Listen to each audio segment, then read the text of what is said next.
Nintendo recently dropped a ton of new information on Mario and Luigi Brothership. Between a brand new overview trailer, the Japanese website updating, and of course, gameplay previews, there's a lot to go over. Ahoy folks, and welcome to another Toon Tris analysis. Before we get started, let me remind you to check out my previous videos on the game if you haven't already, as I'm gonna be building off of them. With that out of the way, Ritz, get that magnifying glass ready, because we're gonna comb through everything we can to find every secret, hidden detail, and anything else worth mentioning. Starting off, let's talk about what we've learned with the story. Concordia used to be one large continent with ship-shaped island in the center. There's a large world tree kind of vibe connecting them all, which is specifically called the Unit Tree. And we can see that the Unit Tree connects to all the different islands through the different lighthouses. But then, some mysterious entity rips the continent apart, which is probably this game's evil team. And it's probably a very recent development too, and not something far off in the past. Anyway, Mario and Luigi must work with Connie and Snoutlet to reconnect all of Concordia, and given how many we see connected originally, maybe this includes bringing in new islands as well. We even see at the end of the trailer a few islands being dragged together by Ship-Shape Island. When the brothers reach a lighthouse on any island, they pull out the plug, and together with Snoutlet, they ride the plug all the way back to Ship-Shape Island, which then connects to the big mess of plugs that we saw in an earlier trailer. So that's how reconnecting this world of Concordia works. It's a little bit different for the giant lighthouses though, but we'll come back to those later. We're pretty sure we also know the very start of the game. When the brothers get sucked into a portal at the start of the game, at first they manage to reconnect, but then get separated again.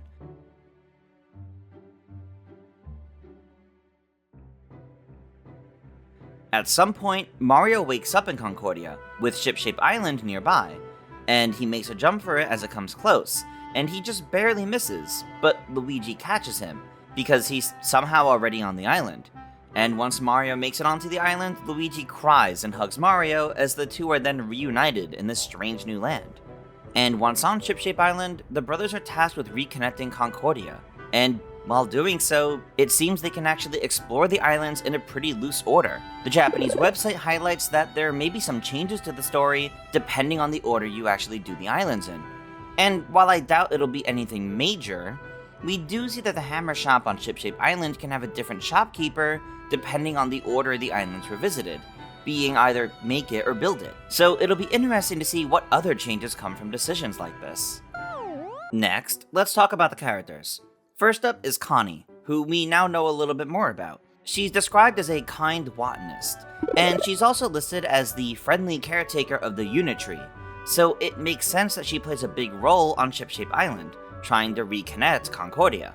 Next, we have Make It, who's a character we saw in an earlier video. In case the hammer apron didn't make it obvious, they're some sort of smith that makes the hammers for the brothers. And we even have this quote that says, "The hammers will take shape in my hands." So yeah, pretty sure Make It's gonna be the one that makes the hammers for the brothers.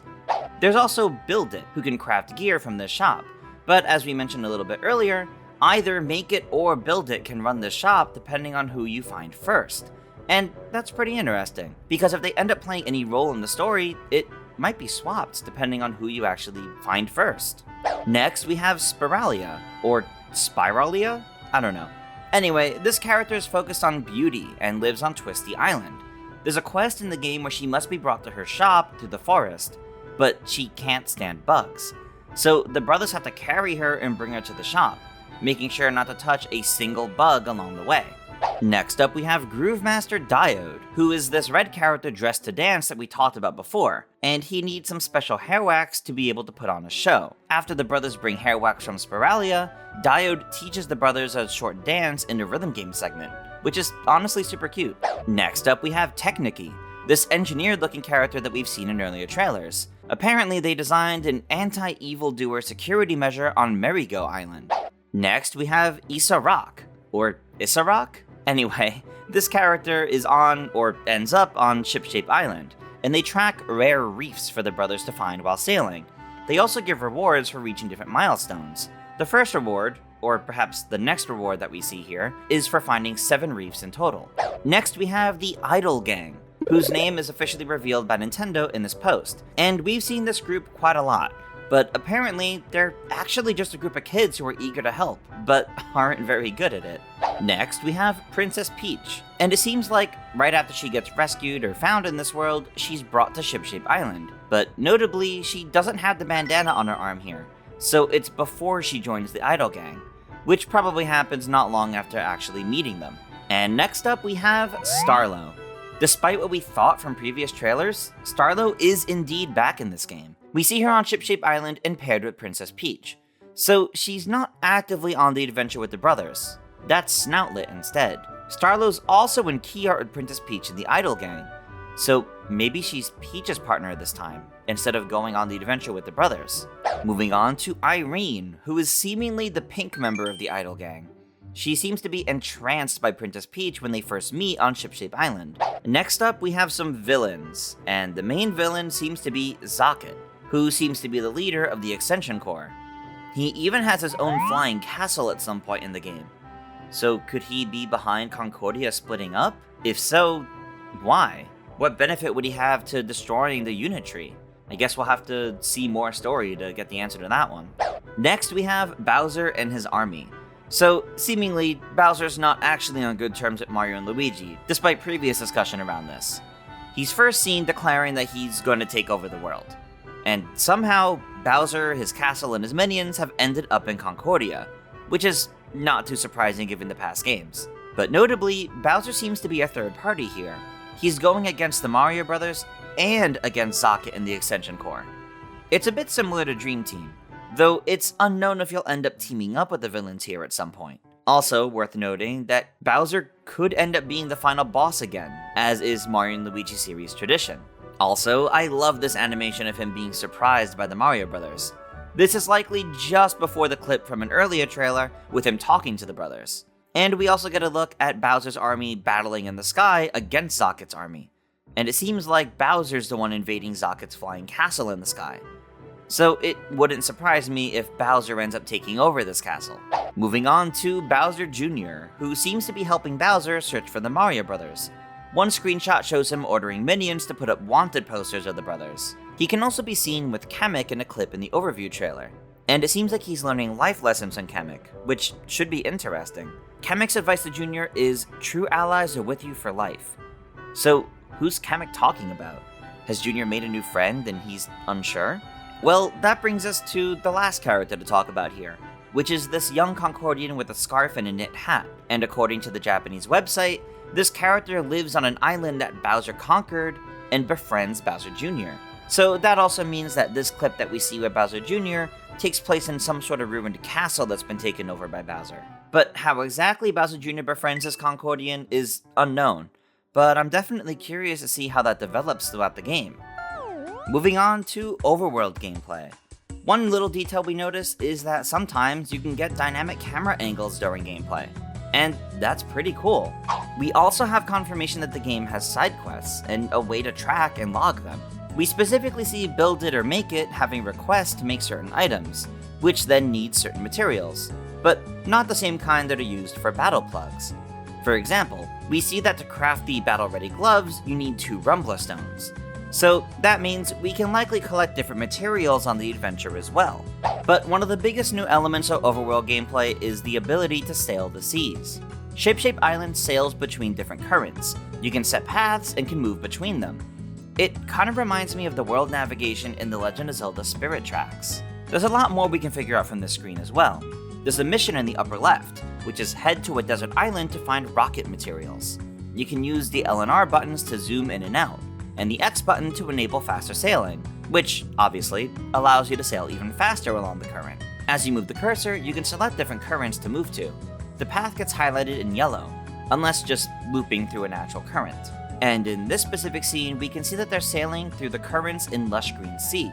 There's green borders along the edges, and even more borders in the upper right.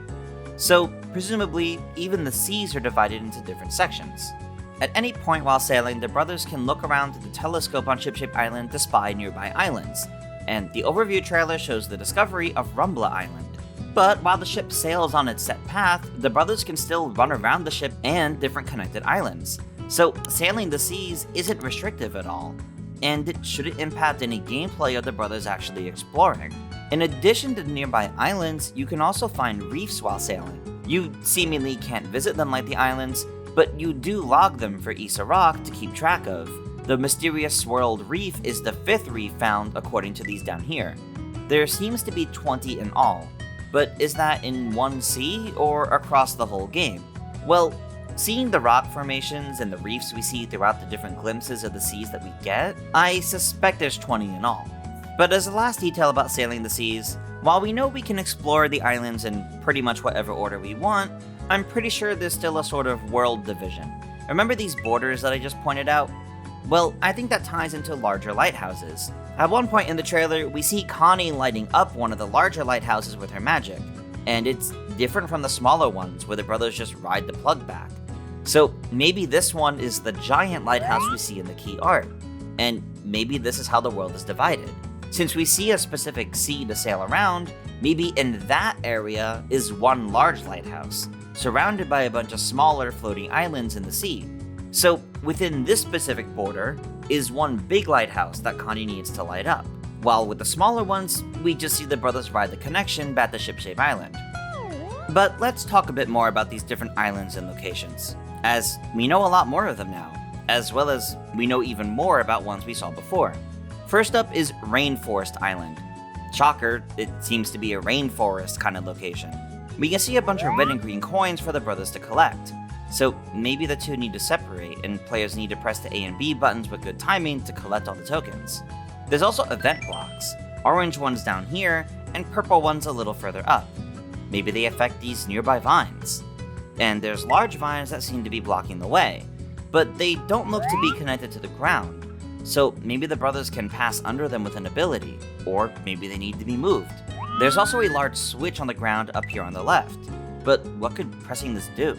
In another scene here, we can see a lot of different platforms, which seem to spawn one at a time with the brothers. And at the end here, there's a large line of coins in the shape of an arrow pointing down to a switch in a flower. There's also another one of these up here on the right. Moving on to All Sand Island. This is the desert island that we've seen before, given the cactuses. So, Desolate Island is a separate island entirely. The main thing to point out here is that there seem to be some sort of quicksand obstacles. Next up, we have Heartfreeze Island, which is the name of the half-frozen and half-volcanic island that we've seen before. We've also seen NPCs from both halves of this island elsewhere, and based on the clip, they might be in love. Next up, we have Merry-Go Island, which is the island with the large maze that we've seen before. There's also this island that looks like it was once entirely underwater, with lots of coral and starfish, and the inhabitants seem like they're on vacation. This archway emphasizes jellyfish, and it makes me think of music for some reason. There's another island that we only get a chance to see in the sailing menu called Lil Island. You know, like Little, Lil? The description says an island that seems like it has a lot of something. But we don't know anything else about it though. We don't really get a chance to see anyone explore it. Moving on to Bowser's Castle. This scene with Bowser in the trailer confirms that his castle can be explored. We see question blocks, event blocks, and more for the brothers to interact with. But based off of what we learned earlier, this doesn't seem to be Bowser's castle brought here to Concordia, but rather an island that he conquered and turned into his castle. Moving on to another new location that we find, Mario and Luigi get fired inside of a place seemingly made of metal. There's this large hole in the wall, so perhaps they're launched in from a cannon or something, like from Shipshape Island. But when they land, it's in a sandy terrain, so maybe it's just walled off with all the metal. And this back here looks like a corner, so it might be fairly small too. Maybe it's a location exclusively for a boss encounter or something. But my question is, could this big hole in the wall that the brothers come through actually be from this large missile that the Idol Gang is riding on? Next up, we have a ton of new info on Twisty Island.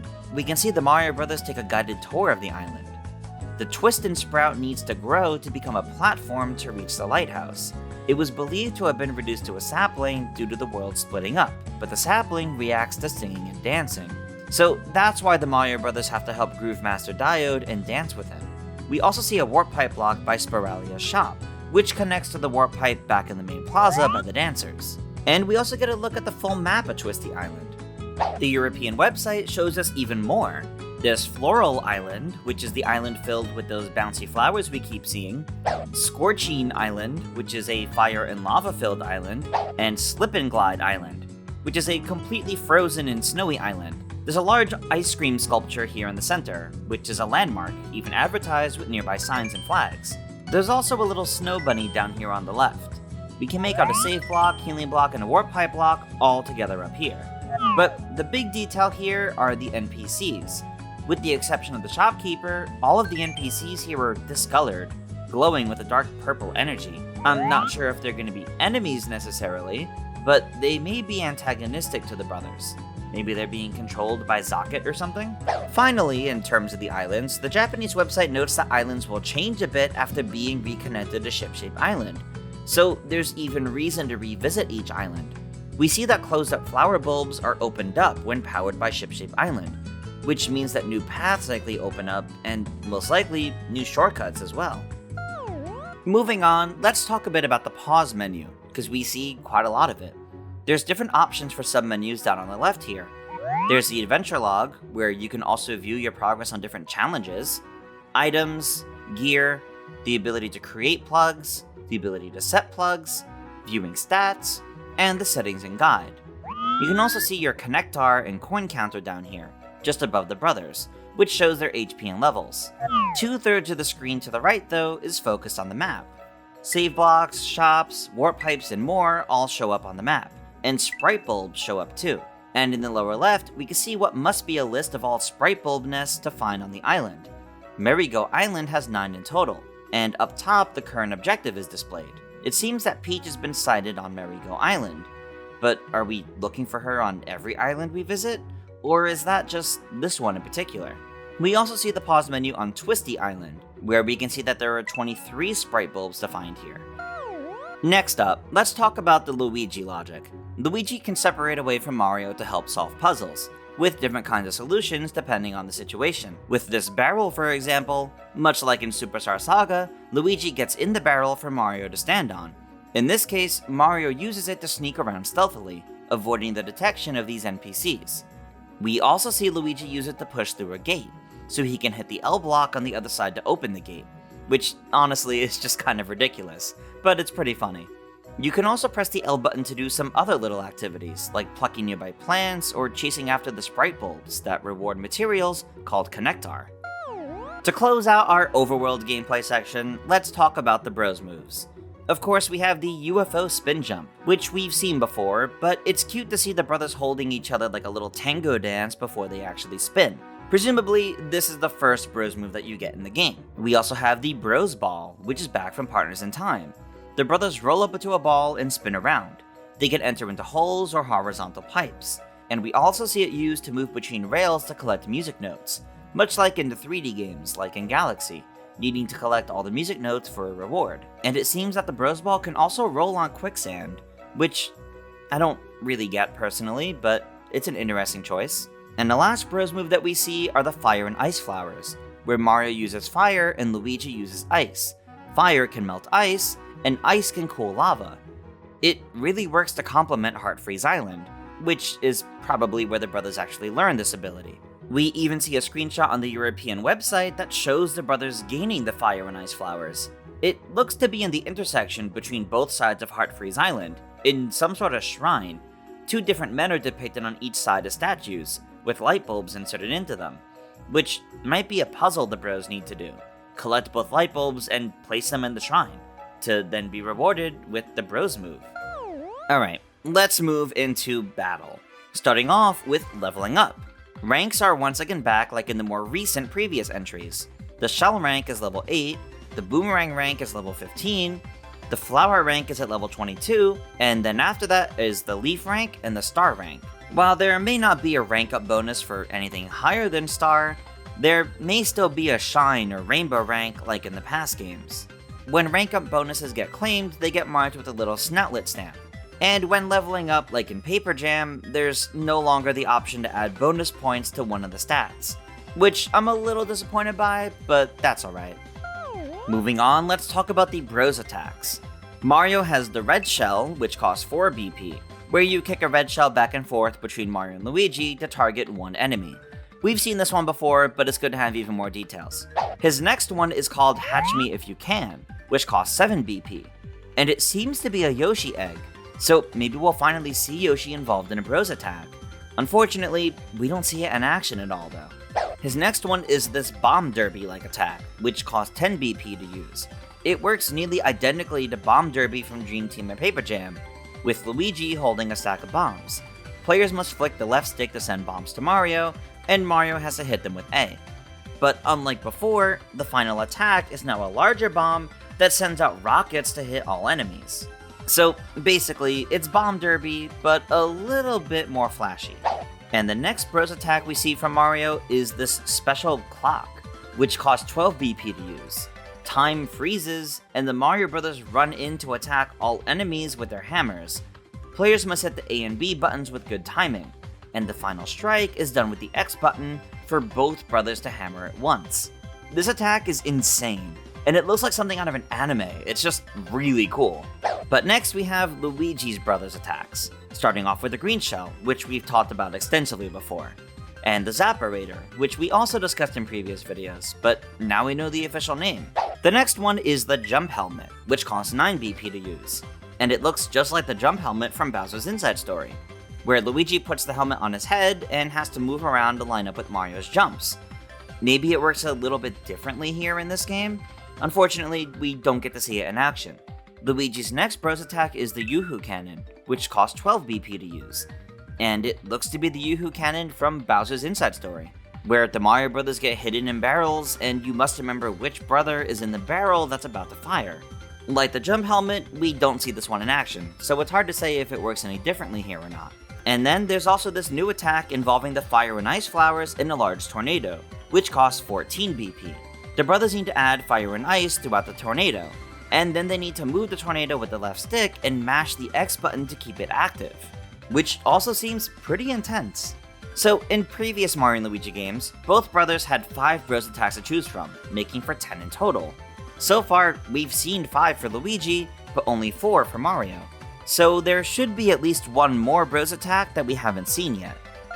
Next up, let's talk about the brand new Battle Plugs, which are equipable items that can affect the flow of battle. Crafting currency, Connectar, is used to create them, and as more get made, more options to craft are unlocked. During battle, you can press the plus button to hide the plug names, and each plug has a set charge, which are the numbers seen down below here, or over on the side in the menu. It seems the charge represents how many times a plug can be used, and then the recharge turns is how many turns it takes for the plug to be usable again. So these aren't just like badges or equipment, there's more strategy to using them, since they can get used up and will take time to come back. And you can even equip them during battle as well, not only out of battle in menus. It's also clear that you earn more plug slots over time. Sometimes we see that there's only 2, but we've also seen 3 and even 4 as well. Some plugs stack and combo together as well, like stronger iron balls or iron balls dropping from a kaboom attack. But overall, these plugs are similar to some extra abilities from equipment in earlier games, like the iron ball, which was previously a hammer trait in earlier games. But to go over the different plugs that we've seen so far, there's the Kaboom attack, which creates a shockwave, the Surprise Iron Ball, which drops an iron ball when you get an excellent rating, the Dizzifying attack, which stuns enemies after impact, the Anti-Flying Specialist, where jump attacks against flying enemies are guaranteed critical hits, the Anti-Spike Specialist, where hammer attacks against spiky enemies are guaranteed critical hits, the Damage Shield, the Auto Mushroom, where you use mushrooms to heal automatically without using up a turn, the Auto Syrup, where you use syrup items to heal BP automatically without using up a turn, the Auto Herb, which is likely the same thing, of using refreshing herbs to cure status effects automatically without using up a turn, Easy Peasy Counters, Sure-Footed Guard, which prevents trip and dizzy statuses, and Power Counters, which turn jump counters into ground pounds, and hammer counters do an extra 30% damage.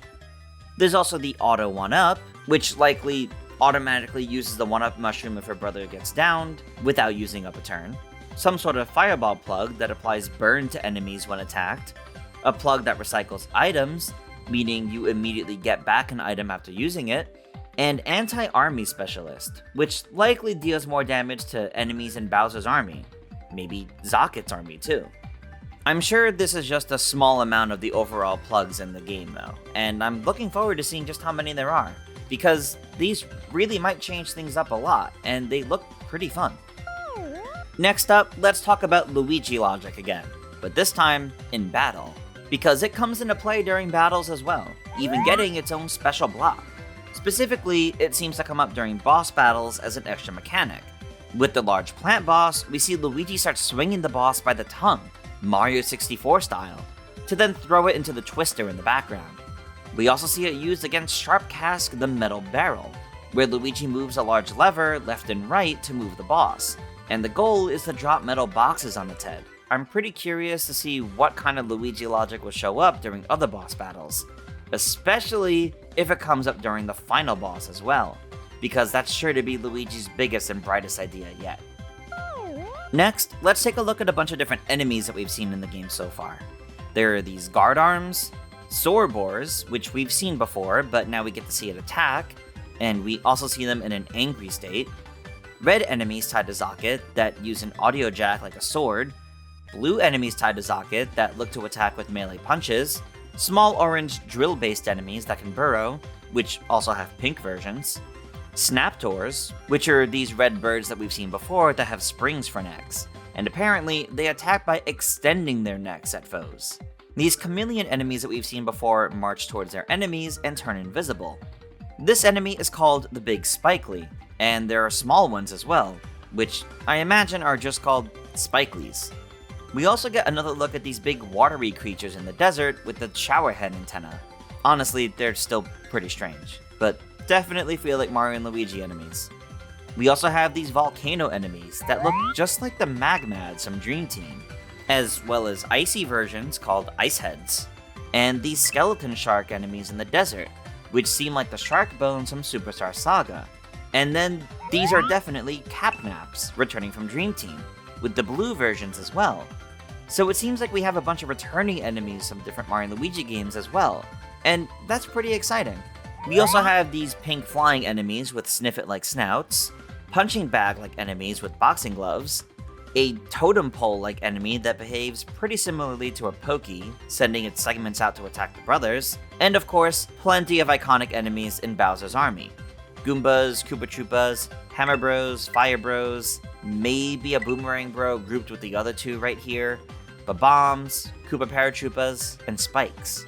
For bosses, we have a large version of the red bird with the spring neck, and Sharp Cask, which is the large metal barrel enemy we talked about with the Luigi Logic. And of course, Bowser, who gets battled in his castle right here by the throne, and he can send out his minions to attack. In terms of items, we see mushrooms, syrups, herbs, one-up mushrooms, nuts, and boo biscuits. And like in previous games, we can see the brothers can equip different gear, and also gain more gear slots as well. We see boots, hammers, overalls, gloves, and extra accessories, which are given a treasure chest icon, just like in previous games. Challenges are also back from Dream Team, which give rewards as you clear certain challenges and hit different milestones. We specifically get to see a speed bean as a reward, which confirms that beans are back as well, with different kinds to increase individual stats once again, like in the past few games. But we're currently unsure if we can dig them up from the ground though. Okay, we're almost done here, but I have a few additional details that I want to point out. First up is the audible babbling. In addition to the Mario Brothers still speaking their Italian gibberish, which is just fantastic by the way, we can also hear other characters make different sounds as they speak.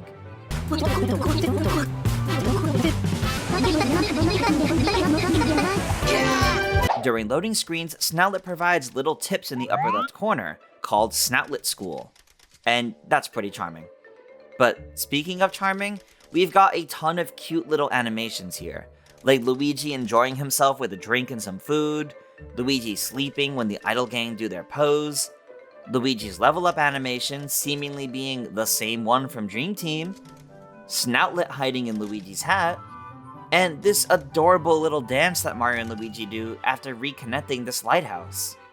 But that's not all that's charming, because there are also some references to other games here, including Rock Monsieur. This rock formation on Shipshape Island is made to look exactly like this character from Bowser's Inside Story and Dream Team.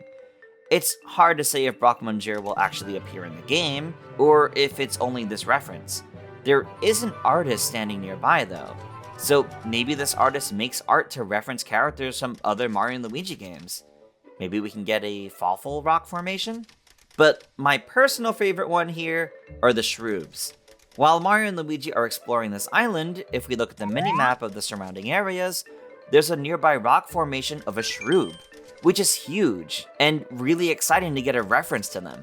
They may not actually appear in the game beyond this little reference, but as someone who adores Partners in Time, I'm just really happy to see this reference. Notably though, it may not just be a rock formation like Brock Monsieur, but a reef to discover. So maybe it has a silly name like Strange Shroob Reef or Familiar Invader Reef or something like that. Finally, I want to talk about this shot of Mario and Luigi glowing in the sky as they hold hands. It's seemingly very cinematic. So could this be from late in the game? Or tied to a currently unknown Bros attack? As the brothers join hands, they glow even more. So maybe it's something tied to the power of brothership. Either way, it's an awesome shot. And with that, that is everything I could find from all of the new info on Mario and Luigi Brothership. While I was already really excited for this game, and I knew it was going to be great, everything we've seen from this overview trailer and more has me incredibly excited. There's less than a month to go, and I really can't wait for this game. Thank you all so much for watching. If you enjoyed this analysis, please leave a like. And if you notice something I missed or have any thoughts to share, let me know down in the comments. And of course, please make sure to subscribe for plenty more gaming goodness from me. It all really helps out a ton. But until next time, farewell everyone.